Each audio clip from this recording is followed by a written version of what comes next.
चला तर मंडळी, आज आपण मस्त अशी सोलापुरी पद्धतीने शेपू चुक्याची गरगटी भाजी बनवणार आहोत। माझी आजी सोलापूरची, तर तिच्याकडून माझ्या आईने आणि माझ्या आईकडून मी ही भाजी करायला शिकली आहे। अगदी सहज कोणीही बनवू शकेल इतकी सोपी आणि चवीला खमंग ही रेसिपी आहे। माझ्या लहानपणापासून ते आतापर्यंत ही गरगटीची भाजी मी अतिशय आवडीने खाते। आता म्हणलं तुम्हाला ही खायला घालूयात, त्यामुळे अगदी मनापासून ही रेसिपी मी तुमच्यासोबत शेअर करत आहे। न आवडणारे सुद्धा आवडीने खातील इतकी भन्नाट ही रेसिपी आहे, एकदा नक्की ट्राय करा। तर सगळ्यात आधी मी भाज्या निवडून स्वच्छ धुवून घेतल्या आणि एका चाळणीत पाणी निथळण्यासाठी ठेवल्या। अर्धी गड्डी शेपू, अर्धी गड्डी चुका आणि अर्धी गड्डी पालकाची इथे मी वापरणार आहे। पालक ऐवजी तुम्ही चाकवत सुद्धा वापरू शकता, खूप छान लागते। आणि ज्याही प्रमाणात तुम्हाला गरगटा बनवायचा आहे त्यानुसार तुम्ही भाज्यांची क्वांटिटी कमी जास्त घेऊ शकता। आधी पालक आणि शेपू मी चिरून घेतली आणि लागलीच कुकर मध्ये घातली। त्यानंतर आंबट चुका सुद्धा यात घालायचा आहे। आंबट चुका आणि शेपूच्या भाजीमुळे गरगटीची चव अतिशय खमंग रुचकर होते।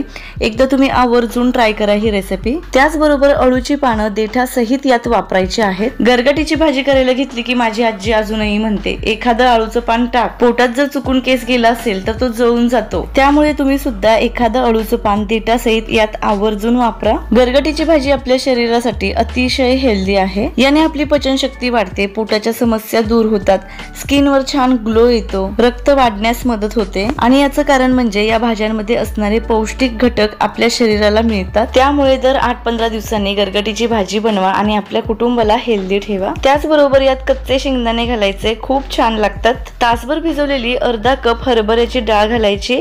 हरभऱ्याच्या डाळीऐवजी तुम्ही तुरीची किंवा मुगाची डाळ सुद्धा वापरू शकता। एक कमी तिखट असलेली मिरची घालायची आहे, सोबतच 4 ते 5 ठेचलेला लसूण घालायचा, अर्धा चमचा जिरे, चवीनुसार मीठ आणि 1 ते 1.5 ग्लास पाणी यात घालायचं आहे। आता कुकरला झाकण लावूयात, गॅसवर ठेवूयात आणि मध्यम आचेवर याचे 4 ते 5 शिट्टी करून घेऊयात। भाजी सोबतच यातली हरभऱ्याची डाळ सुद्धा व्यवस्थित शिजली पाहिजे, यासाठी मध्यम आचेवर याच्यात चांगल्या 4 ते 5 शिट्ट्या करायच्या आहेत। कुकर मध्ये भाजी शिजते तोपर्यंत आपण इथे मिरची आणि लसणाचा ठेचा बनवून घेणार आहोत। ठेचा बनवण्यासाठी इथे आपल्याला कमी तिखटातल्या मिरच्या वापरायच्या आहेत, कारण मिरचीची चव गरगटी भाजी मध्ये छान उतरते।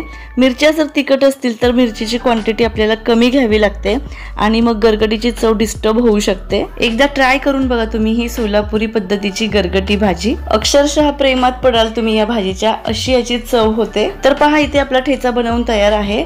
तुम्ही हवं तर मिक्सरला सुद्धा लसूण मिरची बारीक करून घेऊ शकता। आणि दुसरीकडे आपली गरगटी सुद्धा शिजलेली आहे। यातले सगळे साहित्य अगदी परफेक्ट शिजलेले आहेत, तुम्ही बघू शकता। आता एखाद्या मॅशरने किंवा रवीने याला छान एकजीव करायचा आहे, मस्तपैकी घोटून घ्यायचं आहे याला। पहा, या पद्धतीने याला छान एकत्र करून घ्यायचं आहे। आणि आता फायनली आपले सगळे साहित्य यातले छान एकजीव करून झाले आहेत। तुम्हाला सांगते, कुकरच्या पहिल्या शिट्टीमध्ये सगळ्या घरामध्ये या भाजीचा घमघमाट सुटलाय। चला आता मस्त अशी खमंग फोडणी देऊयात गरगटीला। कढई गॅसवर ठेवली आहे, यामध्ये आवडीनुसार तेल घालायचं, अर्धा चमचा जिरे घालायचं। जिरे छान फुललं गेलं की त्यामध्ये हिंग घालायचं, 2 काड्या कढीपत्त्याच्या घालायच्या, खलबत्त्यात ठेचून घेतलेल्या लसूण मिरचीचा ठेचा घालायचा आणि मस्त असं याला छान परतून घ्यायचं। तुम्हाला आवडत असेल तर तुम्ही एखादा कांदा सुद्धा फोडणीला घालू शकता। तर पहा, लसूण मिरची मी इथे मंद आचेवर मिनिटभर छान परतून घेतलीये। आता यामध्ये शिजवलेला गरगटा घालायचा, मस्त अशी चरचरीत फोडणी बसली पाहिजे आपल्या गरगटाला। खमंग चरचरीत फोडणी म्हणजे चवदार भाजी, त्यामुळे कच्ची फोडणी भाजीला बसता कामा नये। चला आता यात गरजेनुसार पाणी घालूयात। पाणी घालताना गरमच घालायचं,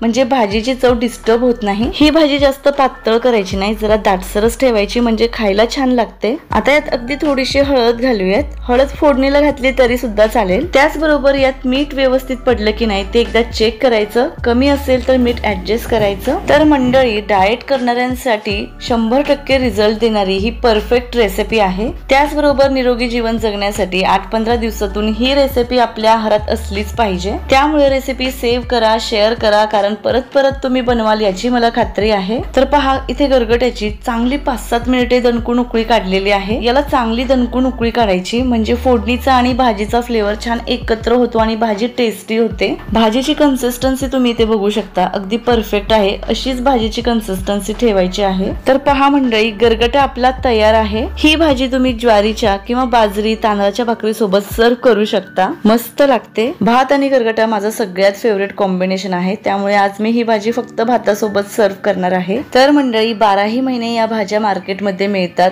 आवर्जून ट्राय करा। तुम्ही ही रेसिपी कुठून पाहत आहात ते मला कमेंट करून कळवा, त्याचबरोबर रेसिपी कशी वाटली तेही कळवा। रेसिपी पाहता पाहता लाईक करायचं राहून गेलं असेल तर एक लाईक नक्की करा। अशाच छान छान रेसिपीज पाहण्यासाठी आपल्या चॅनलला सबस्क्राईब करा, व्हिडिओ खूप खूप शेअर करा। लवकरच भेटूयात अशाच एका छान रेसिपी सोबत, तोपर्यंत धन्यवाद।